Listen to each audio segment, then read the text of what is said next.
क्या नाम है सर आपका? अरविंद मलिक, जिला शामली, छोटे से किसान है। सभी दर्शक भाइयों को राम राम, प्रणाम, नमस्कार।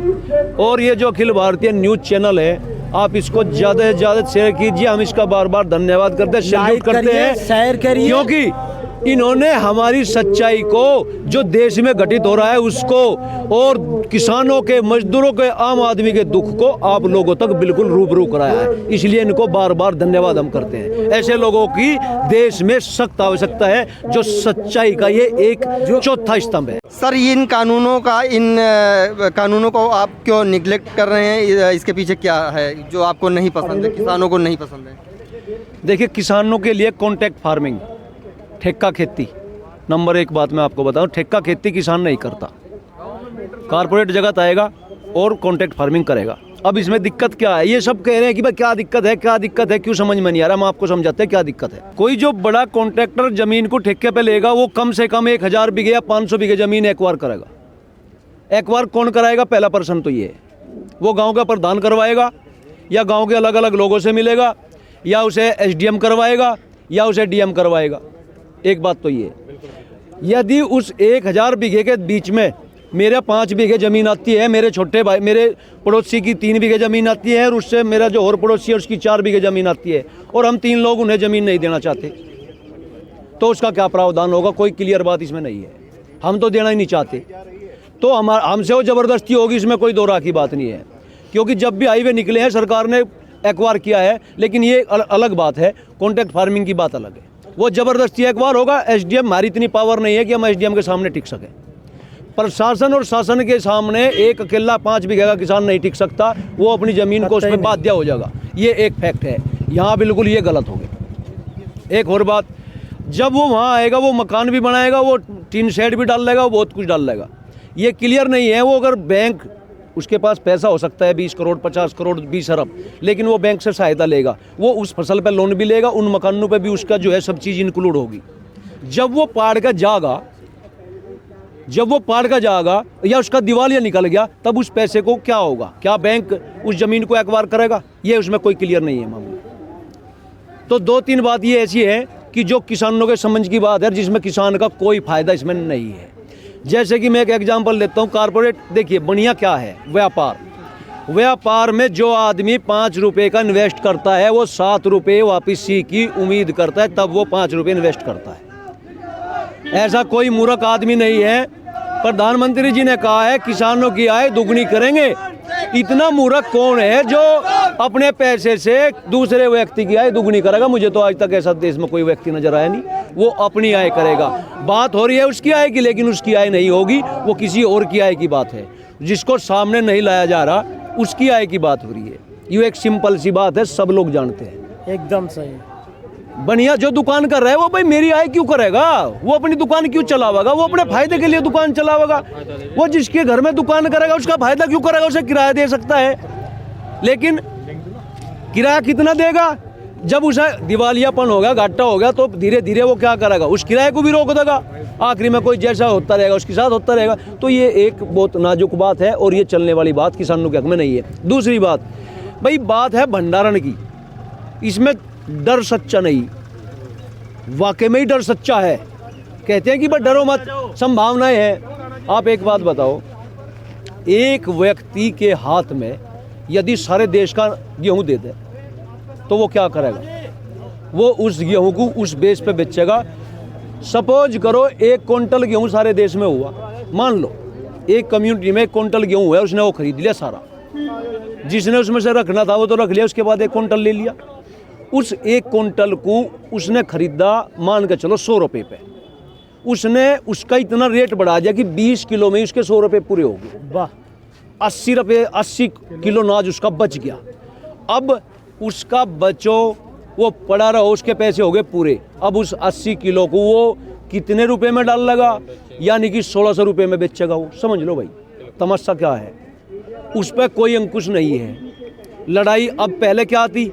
मुझसे तो उसने खरीद लिया, मुझे तो वो कहता है कि भाई मैं MSP भी दे दूंगा। चलो थोड़ा ऊपर MSP भी यदि उसने मुझे दे दी, 1925 रुपये का रेट, यानी कि जो भी MSP उस टाइम होगी, वो यदि उन्होंने MSP मुझे दे भी दी, और वो 20 किलो में अपने पैसे की पूर्ति करता है। अच्छा। 20 किलो के बाद में जो अनाज, मेरा जो भाई कहीं शहर में रहता है, मेरे गांव का जो व्यक्ति शहर में नौकरी करता है और वो मोल के आटे पे निर्भर है, क्योंकि गांव से तो वो आटा लेकर नहीं जाने का, लेकिन वो जो आटा उसे वहाँ से उसे यदि वो आटा 50 रुपये किलो मिलेगा तो वो तो उसके साथ एक नाजायज हो गया। यानी कि 20 रुपये किलो वाला आइटम उसे 50 रुपये किलो मिले, दुगने से भी दुगना। अब बात करते हैं डबल आय की, 1.5 गुना आय की, तो ये 1.5 गुना आय होती है आम आदमी से, किसकी? उस कारपोरेट की जो भंडारण करता है। तो 1.5 गुना आय जो है ये फार्मूला उनके लिए, ये किसानों के लिए नहीं है। किसानों का फार्मूला उन्होंने काट दिया। कैसे काट दिया वो भी हम बता रहे। 2014 से पहले इन्होंने कहा था कि हम स्वामीनाथन आयोग की सिफारिश को, सुनना ध्यान से, स्वामीनाथन आयोग की सिफारिशों को लागू करेंगे। आज ये बोलते हैं हमने स्वामीनाथन कमेटी की रिपोर्ट के अनुसार उस टाइम लागू करेंगे, आज उसके अनुसार लागू नहीं कर रहे, अनुसार काम कर रहे हैं। ये जनता को समझना पड़ेगा बात। स्वामीनाथन आयोग की जो सिफारिशें हैं क्या है उनमें, उसमें 2 फॉर्मूले हैं, C2+50 और A2+FL। C2+50 में क्या है? किसान का खाद लगता है, बीज लगता है, दवाई लगती है और उसका पानी लगता है। और उसके बाद में अब स्वामीनाथन में क्या था, उस जमीन का किराया इंक्लूड है, उस पे जो व्यक्ति जुताई करने के लिए आएगा, सपोज करो किसान के पास अपना कृषि यंत्र नहीं है और वो दूसरे के पास कृषि यंत्र लेने के लिए जाता है और वो 2 घंटे उसके खेत में नहीं जाता और वो किसान उसके पीछे कृषि यंत्र को ढूंढता फिर रहा खेतों में, तो काम किसान किसके लिए करता है? अपने खेत के लिए, उस जुताई के लिए। तो वो जो मजदूरी 2 घंटे वो चल रहा है पैदल, वो मजदूरी इंक्लूड है उस किसान की। दूसरी अन्य मजदूरी भी इंक्लूड है, कौन सी? खाली जुताई से खेत नहीं बनता, मेड़बंदी, मेड़ बीच में को भी निकालनी पड़ती है। कूने जो हैं, ऐसी इतनी टेक्नोलॉजी भी भारत में नहीं है कि कूनों को भी ठीक कर दे। उसमें उसके परिवार के बच्चे, उनकी बहनें, माताएं बहनें हमारी जो काम करती है, उसकी मजदूरी स्वामीनाथन रिपोर्ट में C2+50 फॉर्मूले में इंक्लूड है। तो उस बेस पे MSP जो 1925 रुपये गेहूँ की है, वो MSP जाके बनेगी 3032 रुपये। तब जाके किसान की वास्तविक आय 1.5 गुनी होगी। ये एक बात। अब मैं आपको एक ताज़ा एग्जाम्पल देता हूँ स्वयं का। 5 बीघे हमने गेहूँ बोए अभी 25 दिसंबर में, और उसका खर्चा, जितना उसमें खर्चा आया वो सारा पानी पात देने के बाद मुझे गेहूँ बचेंगे 6 क्विंटल, और मुझे जो भूस होगा वो भूस होगा 12 क्विंटल। गाँव का आदमी समझता है भूस, पशुओं का चारा, वो बचेगा 12 क्विंटल। 5 महीने की फसल है। आप मुझे ये बताओ, भारत सरकार, माननीय प्रधानमंत्री जी, गृह मंत्री जी, कृषि मंत्री जी और जितने भी ये भक्तगण हैं, ये मीडिया वाले जितने भी है, ये मुझे ये बताओ, मैं 5 बीघे जमीन यदि बोता हूँ तो मैं अपना घर 5 महीने तक कैसे चलाऊँ? ये सवाल का जवाब मुझे दो, और तब आप बात करो। ये जमीनी हकीकत कुछ और है और मौखिक बात कुछ और है। देखिए, थ्योरी और प्रैक्टिकल में ज़मीन आसमान का फ़र्क है। तो भंडारण की हमने बात करी, वो हमारे मतलब की नहीं है, वो आम आदमी के मतलब के लिए नहीं है, उसमें दोनों को नुकसान है। जो ये कहते हैं कि अच्छे दिन आएंगे, ये गलत फहमी का शिकार है। चिकनी चुपड़ी बातों से देश नहीं चलता। देश चलता है किसान और मजदूर को खुश रखने से, लोकतंत्र को खुश रखने से, NPA को बढ़ाने से, NPA खत्म करने से देश नहीं चलता। GDP 40% है।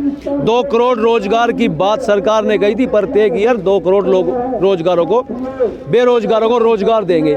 6 साल होगी, 7 साल होगी, 14 करोड़ की लिस्ट हमें दिखा दो, 10 करोड़ की दिखा दो, लिस्ट नहीं है। तो बात यह है, जो देश की युवा शक्ति है, जो देश को चलाने वाली शक्ति है, वो आज घर पे ठाली बैठे हैं। और हालात ये हैं, जग जाहिर हो चुका है, किसान जो है आज रोड पे पड़ा हुआ है। इससे जब बड़ी विडंबना मेरे देश के लिए कुछ नहीं हो सकती। अन्नदाताओं का देश है, लेकिन नगन दाताओं का देश इन्होंने बना दिया। ये दुर्भाग्य की बात है। चलिए, बहुत बहुत शुक्रिया सर।